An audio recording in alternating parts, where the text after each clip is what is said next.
Hey guys, Musically is here today and I'm back with another video. Now today's video we're going to react to Black Veil Bright's song called The Mortician's Daughter.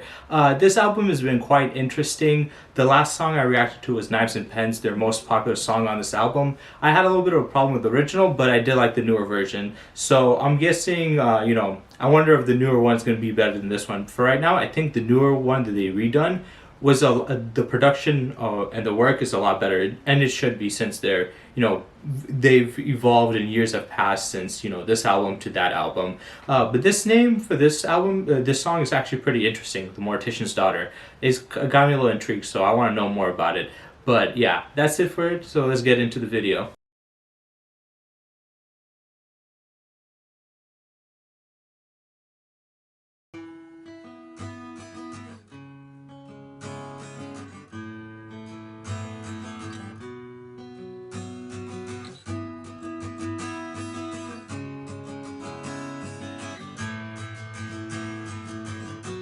I open my lungs deep, and I sing this song at funerals, no rush.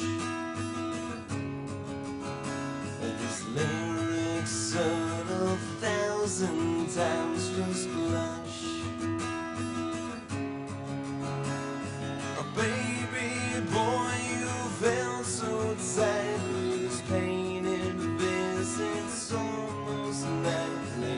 Missing hotel beds, I feel your touch.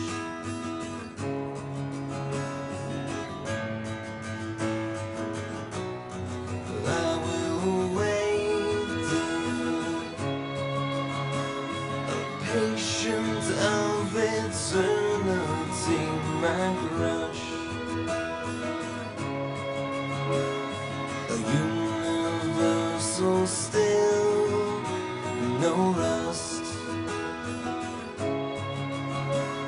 No dust will ever grow on this frame. 1,000,000 years and I will say your name. I love you more than I can ever scream.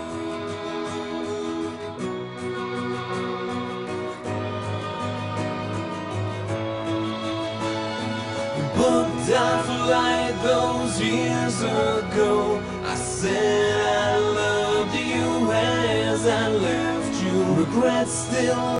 So this song is quite interesting. It's a lot different than the other songs on this album. This one has an acoustic guitar instead of an electric guitar. I don't hear any drums in this song. They might be coming in like slowly, but a little bit throughout the song.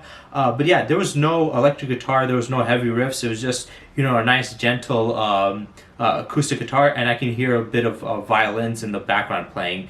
This is more of a somber, more emotional song that's more personal, which I do love these type of songs because they give, it shows, it has meaning to it, and it showcases the artist, more personal side and more them being vulnerable. That's the whole thing about rock music. The thing I love about it is seeing these different artists and their vulnerabilities and their personal problems and the perseverance through life and the struggle, because it's very human thing. It's something that we can connect to and get a grasp on. That's why I really love rock music, and that's why I really appreciate it. But because it has the whole vulnerability, human aspect to it.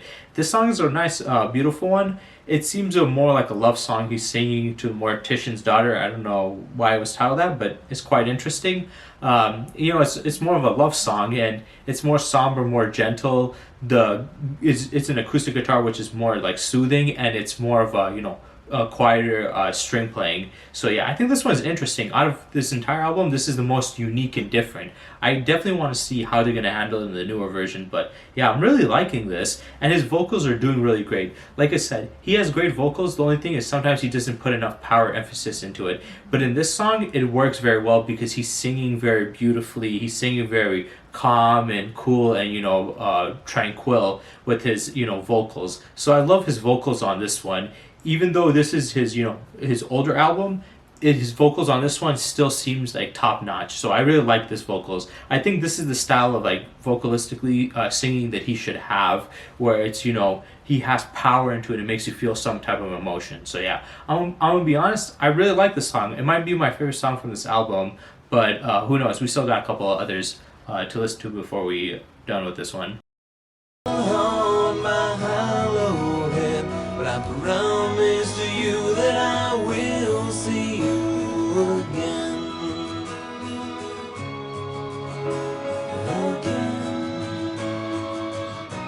I sit here and smile, dear.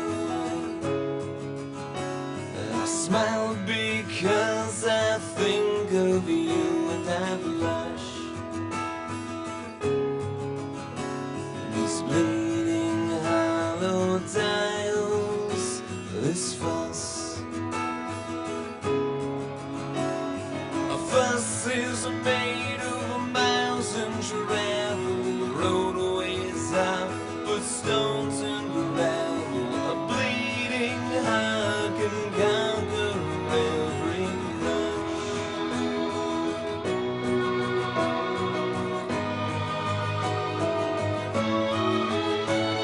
We booked our flight those years ago. You said you loved me as you left me. Regrets still haunt your saddened head, but I promise to you that I will see you.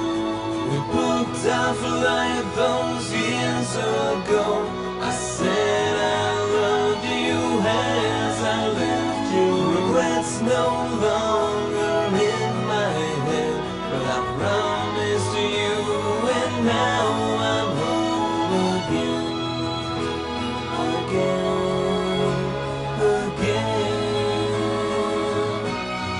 home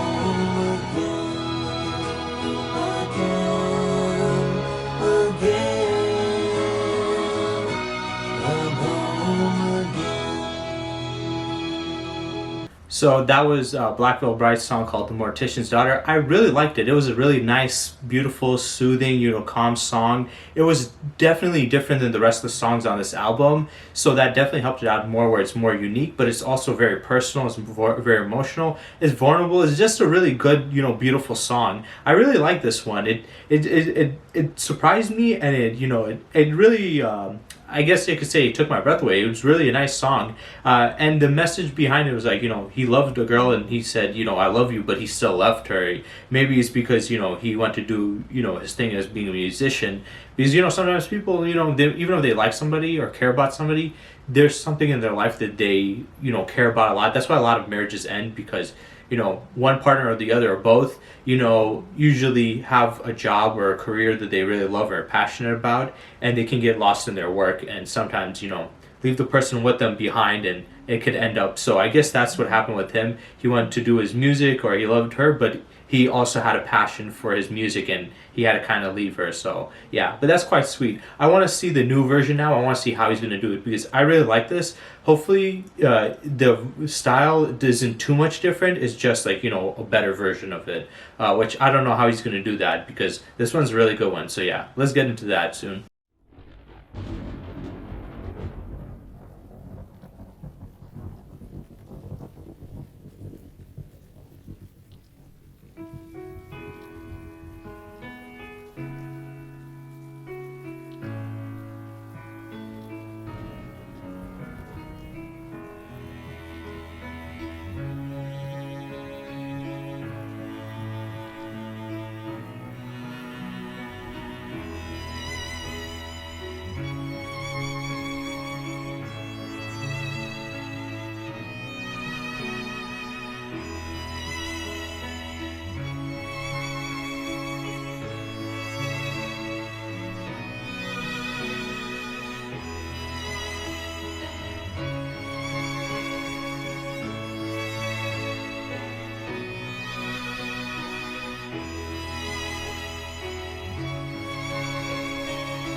Okay, I was not expecting this. So it seems like this is just an instrumental.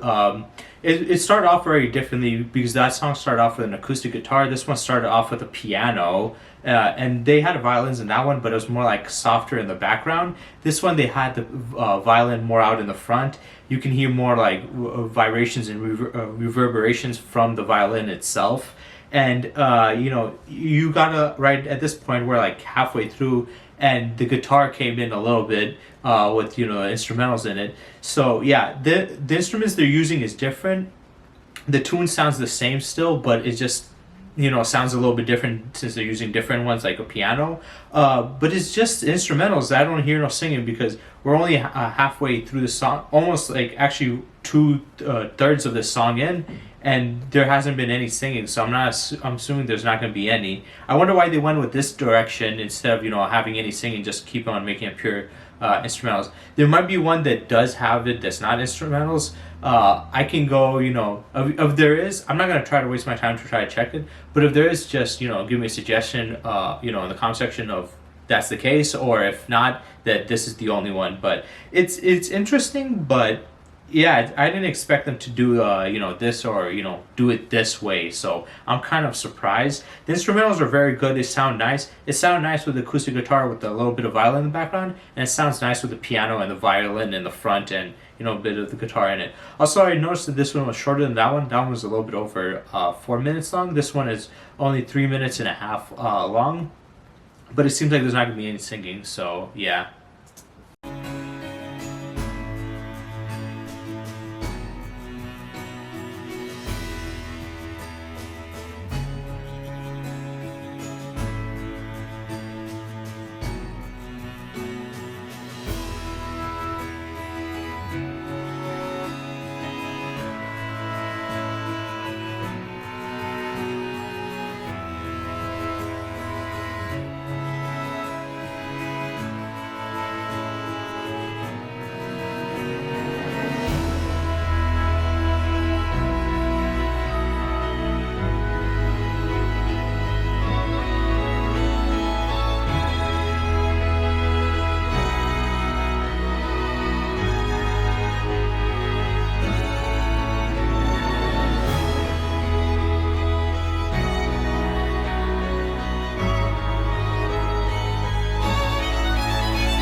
So that was Black Veil's Bride's song called The Mortician's Daughter. We did, I did the first one, the original one, and then the newer version. This one's far different than any of the other songs, both styles. The song on the original is far different than any of the songs on that album, and then this newer version, the rendition of this one, is far different than how they handled it with the other songs too. But let's talk about this song, the newer version. The vocals was not a big fan of. The vocals were kind of bad. It was very forgetful. I don't even remember the vocals that well of the lyrics. It was kind of bad, but the instrumentals were pretty amazing. I'm just messing with you guys. I know, but it's like I'm just surprised. I didn't expect them to go around without any singing and just purely instrumentals. Like you're just hearing a soundtrack. That caught me off by surprise. If I'm being honest, the instrumentals are amazing. The piano, the violin is great, but it does make me a little bit, I guess disappointed that they didn't sing in it. I would love to hear how they would have sang in it now. I just want to know why, Andy and his, crew decided to not sing or have any vocals in this one and just purely play through, instrumentals. Did they think because the original one was so, nice and sound, had a nice emotional feeling to it, that they thought that, hey, there's no point of singing in this one because they don't want to ruin it or whatever? I could be wrong. This could probably be they made another part where it's just instrumentals. If that's the case, I can definitely check it out. I am seeing something here that looks like no, and actually, never mind. I was looking at something wrong. So I'm guessing this is how they did it. It's very unique. I'll give them that. The other song, like I said, the instrumentals was different. They were for one using an acoustic guitar. They had violins playing in it. The singing was far different. The style of the song was a lot different than the rest of the songs from that album. And then the decision they made on this one, where they added completely different instrumentals in this one, and there was no singing. They just chose to, you know, do a completely instrumental song. It's quite different, but if I'm being honest, I'd rather listen to the original because I want to hear some lyrics with it. This one does sound good. I think both sound good because in their own right, you know, they have their own things to it. I love a piano. Piano's my favorite. Violins are great, but I do love the acoustic guitar, and I like the singing with it. So I'll definitely, if I ever listen to this, you know, song, I'll be listening to the original version over this one because this one is just, you know, instrumentals, and I would prefer them to have some singing in it. So yeah, this one was quite different, quite unique. I actually quite enjoyed the song. I think out of, you know, all the songs right now that I've listened to from his band, the Mortician's Daughter is my favorite, and especially on this album, it's my favorite. Who knows? There might be a couple other songs on this album that might, you know, top it because I'm already only 7 songs in, and I think there's like, you know, a couple of more left. Like there's 13 songs from this album, so there's definitely a couple more left before I can, you know, judge it. But from what I've heard, I definitely like this the most. I want to know your guys' opinion. Do you guys like this song? Do you think it's good?